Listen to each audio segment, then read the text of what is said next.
What if I told you that right now, as you're watching this, there's a silent war happening worth over $50 billion? Not between countries, not between tech giants, but between two fashion philosophies that are literally reshaping how 8 billion people dress. The brand represents your souvenir of this fabulous lifestyle that you want to be a part of. Every single day. And here's the crazy part. Most people have no idea it's even happening. See, while everyone's arguing about which country makes better music or food, there's been this underground battle brewing in the fashion world. Brand stands for classic, timeless fashion. On one side, you have the American approach, loud, commercial, and built for mass appeal. On the other side, there's the European method, exclusive, artistic, and designed to make you feel like you're part of some secret club. But here's what nobody's talking about. One of these approaches is about to completely dominate the other, and the winner will control how every person on this planet expresses themselves through clothing. Today, I'm going to expose the 3 hidden strategies that are determining this war's outcome. I'll show you exactly how American brands are using psychological manipulation to make you buy clothes you don't need. Then I'll reveal the European counterattack that's so subtle, you've probably fallen for it without even realizing it. And by the end of this video, you'll never look at your wardrobe the same way again. This is the story of the fashion war that's happening right under your nose. Let's start with what Americans figured out first. Your brain doesn't buy clothes, your emotions do. Think about Supreme, a simple white t-shirt with a red box logo. Cost to make? Maybe $3. Selling price? $200. But here's the genius part. They don't sell you a t-shirt, they sell you membership to an exclusive club. Every Thursday at 11 a.m. Eastern, Supreme drops new items. And within seconds, literally seconds, everything sells out. This creates what psychologists call artificial scarcity. Your brain thinks, if everyone wants it and I can't have it, it must be valuable. But that's just level 1. Level 2 is what I call celebrity validation programming. Supreme doesn't pay celebrities to wear their clothes. Instead, they give free clothes to the right people and let social proof do the work. When you see Travis Scott wearing Supreme, your subconscious thinks, if I wear Supreme, maybe I'll be cool like Travis Scott. And level 3? This is where it gets dark. American brands have mastered something called dopamine loop addiction. Every time you buy something, your brain releases dopamine, the same chemical released when you eat chocolate or fall in love. So brands design their shopping experience to maximize this hit. Fast fashion brands like Shein release 6,000 new items every single day. Your brain can't process that much choice, so it defaults to impulse buying. You're not shopping anymore, you're feeding an addiction.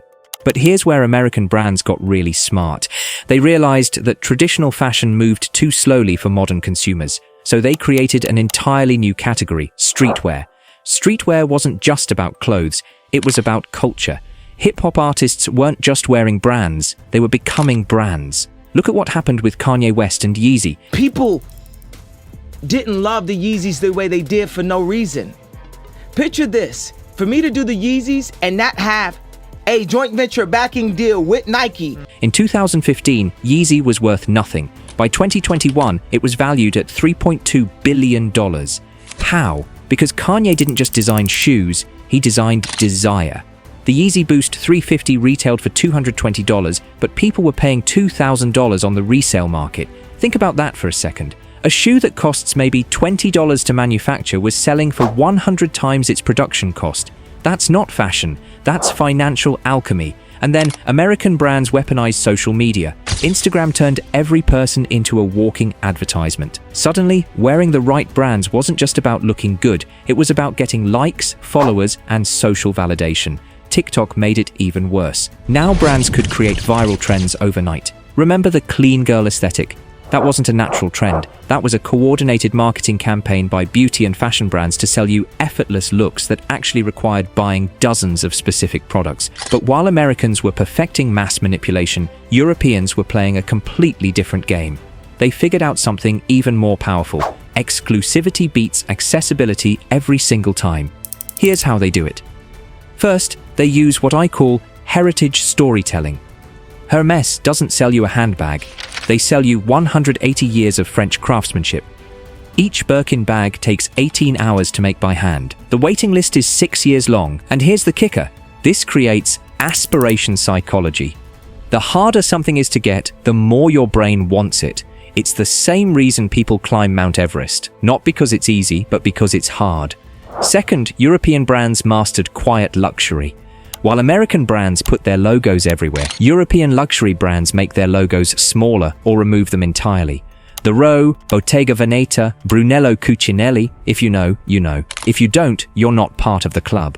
This triggers what psychologists call in-group bias. Humans are tribal creatures. We want to belong to the right tribe, and the most exclusive tribes don't advertise their membership. But here's the most brilliant part. European brands convinced Americans that their way was better. Look at what happened to Ralph Lauren. They started as an accessible American brand, but over the past decade, they've raised prices, reduced availability, and started marketing themselves as luxury again. Why? Because they realized the European model makes more money with fewer customers. European luxury brands have perfected what I call manufactured scarcity.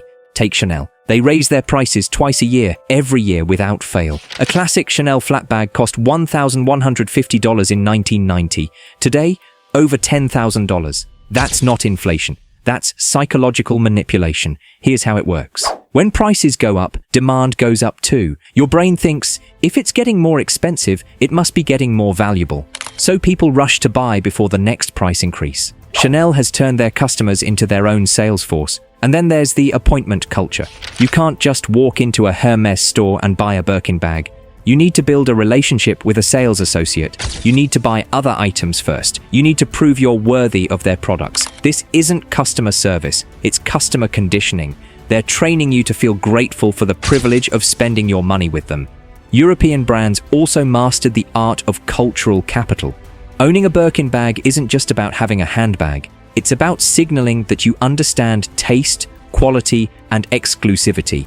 You're not buying leather and hardware. You're buying membership to an elite cultural class. So who's winning this war? Plot twist. It's neither America nor Europe. It's Asia. While these two fashion superpowers were fighting each other, Asian brands quietly figured out how to combine the best of both strategies. They took American mass appeal and European exclusivity and created something entirely new. Look at what happened with Korean fashion during the K-pop boom. Brands like Gentle Monster and We11 didn't just sell clothes. They sold cultural identity. You can keep being manipulated by brands that see you as a walking wallet. Or you can start making conscious decisions about how you express yourself through clothing. The fashion war isn't really about countries. It's about control. Who controls how you see yourself? Who controls how others see you? Who controls your money? The answer should be you.